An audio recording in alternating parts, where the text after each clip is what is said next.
Friends, I am Sandeep Melior, my teacher from Sardar Patel Public School, Kattarathal. Today we will discuss new chapter number 4, Basic Geometrical Idea. कि basic geometrical ideas देखो क्या क्या दिए हैं, geometrical में क्या क्या आते हैं वो हम पढ़ेंगे आज। सबसे पहले देखो ज्योमेट्रिकल की स्मॉलेस्ट यूनिट क्या होती है, कि सबसे छोटी यूनिट क्या होती है, पॉइंट होती है। और हम भी ये देखते हैं कि आप चलते इसे पॉइंट लगा देते हो, तो ये सबसे स्मॉलेस्ट यूनिट है, इसको बोलते हैं पॉइंट। कि पॉइंट ये इसका साइन है, तो क्या होगा कि smallest unit of geometry, smallest unit of geometry कि ज्योमेट्री की सबसे स्मॉलेस्ट यूनिट है ये। उसके बाद में देखो आपने ऐसे 2 पॉइंट लगा दी, दूसरा होता है लाइन सेगमेंट। आपने ऐसे 2 पॉइंट लगा दिए कि एक पॉइंट तो यहाँ लगा दिया और एक पॉइंट यहाँ। इन दोनों पॉइंट्स के बीच की जो डिस्टेंस है ये क्या होगी, फिक्स होगी। इसको आप फाइंड कर सकते हो। तो जो दोनों के बीच की डिस्टेंस फिक्स होगी उसको अपन बोलेंगे लाइन सेगमेंट। तो लाइन सेगमेंट में देखो इसके पॉइंट क्या है कि बोथ साइड डायरेक्शन, डायरेक्शन होगी या पॉइंट होंगे, डायरेक्शन थोड़ी होगी, पॉइंट होंगे। बोथ साइड पॉइंट, इस पॉइंट को बोलेंगे स्टार्टिंग पॉइंट, इसको बोलेंगे एंडिंग पॉइंट। सेकंड देखो लेंथ तो फिक्स होगी, क्या फिक्स होगी कि फिक्स लेंथ, ठीक है। तो लाइन सेगमेंट मीन्स क्या होता है कि इसकी जो लेंथ तो फिक्स होती है। आपको दिया होगा कि 5 सेंटीमीटर की लाइन ड्रॉ करनी, तो आपको 5 की करनी है, तो इसके बीच की लेंथ भी फिक्स होगी, दोनों साइड इसके क्या होंगे, पॉइंट होंगे। थर्ड देखो क्या होता है, लाइन।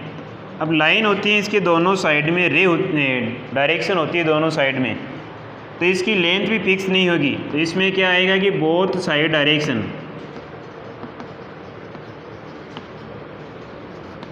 Both side direction. और सेकंड होगा कि लेंथ फिक्स होगी या नहीं होगी, ठीक है। उसके बाद में फोर्थ होता है रे।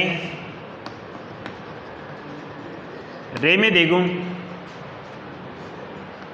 कि रे में एक साइड तो डायरेक्शन और एक साइड पॉइंट, कि एक साइड में तो पॉइंट होगा स्टार्टिंग पॉइंट, एक साइड में क्या होगा, डायरेक्शन। ये आप इसको ऐसे भी कर सकते हो तो भी आपका सही है। तो अपन लिख देंगे कि one side point and one side direction, कि एक साइड तो रे में डायरेक्शन होती है और एक साइड रे में पॉइंट होता है। उसके बाद में देखो इसकी लेंथ है वो भी फिक्स नहीं होती, ठीक है, कि लेंथ है वो भी फिक्स नहीं होगी, इनफिनाइट होगी। अब देखो नेक्स्ट आगे हमें दिया हुआ है कि पेज नंबर 55 ये टेबल दी हुई है, जो मैंने यहाँ राइट कर दी है। टेबल के अंदर जो भी दिया, तो आपको टेबल राइट नहीं करनी है, आपको जो मैंने बोर्ड के ऊपर लिखा है वही राइट करना है। उसके बाद में आपको आगे दिया है कि कॉलिनियर पॉइंट। ये देखो क्या होता है कि जब एक ही लाइन के ऊपर बहुत सारे पॉइंट होते हैं, पॉइंट कि आपको ये एक लाइन दी हुई है, इस एक स्ट्रेट लाइन के ऊपर जैसे मैंने बहुत सारे पॉइंट राइट कर दिए, A B C D E, तो ये सभी पॉइंट के एक ही लाइन के ऊपर है, तो इसको हम बोलेंगे कोलिनियर पॉइंट। तो नीचे राइट कर देंगे कि all points laying on a straight line, straight line are called collinear point, okay. तो अभी तक देखो अपन ने क्या पढ़ा है कि पॉइंट, लाइन सेगमेंट, लाइन, रे। और अब हम नेक्स्ट पढ़ेंगे टाइप ऑफ लाइन, कि लाइन कितने टाइप की होती है। तो ये देखो नेक्स्ट जो टेबल दी हुई है पेज नंबर 56 के ऊपर, उसमें फर्स्ट दिया गया इंटरसेक्टिंग लाइन। इसको हिंदी में बोलते हैं प्रतिच्छेदी, मीन्स जो एक दूसरे को क्या कर देती हैं, कट कर देती हैं, क्रॉस करती है ना, उस लाइन को बोलते हैं इंटरसेक्टिंग लाइन। ये राइट कर लेना सभी का सभी।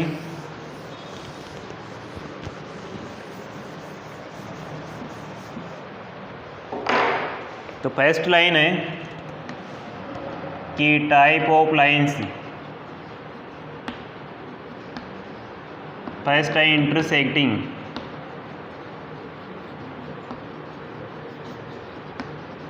इंटरसेक्टिंग लाइन मीन्स देखो क्या होगा कि if two or more line, कि if two or more line have a common point line are called intersecting line.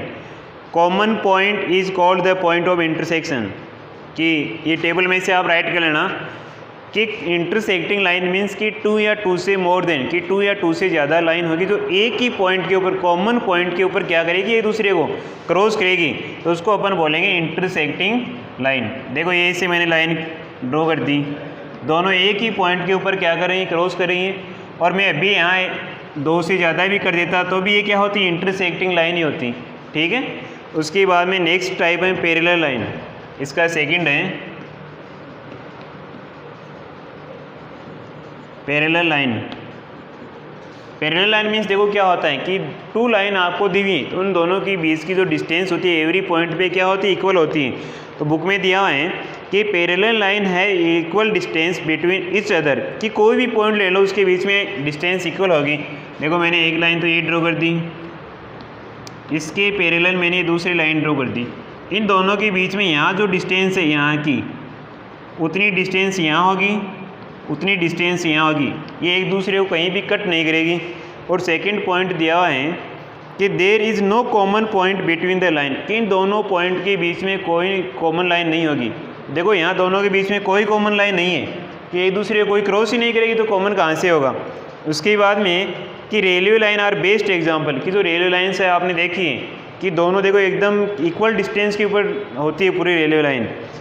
फिर है नेक्स्ट परपेंडिकुलर लाइन, मीन्स जो एक बेस के साथ 90 डिग्री का एंगल बनाएगी, कि टोटल बेस के साथ क्या करेगी, 90 डिग्री का। तो थर्ड है परपेंडिकुलर।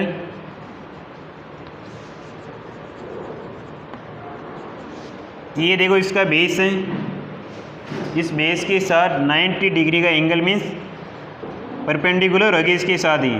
ठीक है, तो इसको बोलेंगे परपेंडिकुलर लाइन। बुक में दिया कि if two line meet for intersect each other at an angle of 90 degree. देखो एंगल ऑफ 90 बन रहा है, मीन्स जो बेस है उस बेस के साथ जो लाइन परपेंडिकुलर है 90 डिग्री का एंगल ही बनाएगी वो। और उसके बाद दिया है कॉन्स्टेंट लाइन। ये देखो कि एक ही पॉइंट के ऊपर बहुत सारी लाइन जब क्रॉस करती हैं अनलिमिटेड,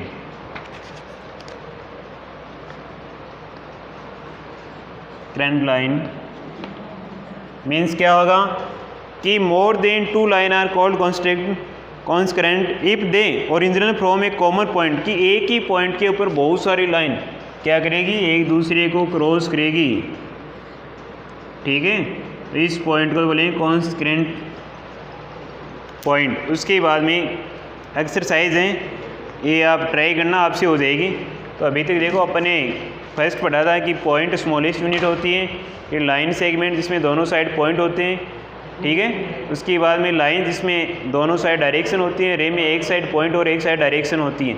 फिर टाइप ऑफ लाइंस, फर्स्ट था इंटरसेक्टिंग लाइन, कि टू या more than two line are intersect a common point, कि एक पॉइंट के ऊपर दोनों क्या करेगी, क्रॉस करेगी। उसके बाद में पैरेलल लाइन, कि two line are equal to each other distance, की दो लाइन होती है तो इक्वल डिस्टेंस पे होती है, इससे रेलवे लाइन की जो पटरियाँ होती है उसके अकॉर्डिंग। परपेंडिकुलर लाइन मीन्स कि जो 90 डिग्री का एंगल बनाएंगे इसको परपेंडिकुलर। और कॉन्स्टेंट लाइन मीन्स कि एक ही पॉइंट के ऊपर मोर देन लाइन, बहुत सारी लाइनें हम ड्रॉ कर देते हैं। ठीक है, एक्सरसाइज 14 ये 4.1 आप कर लेना। Thank you.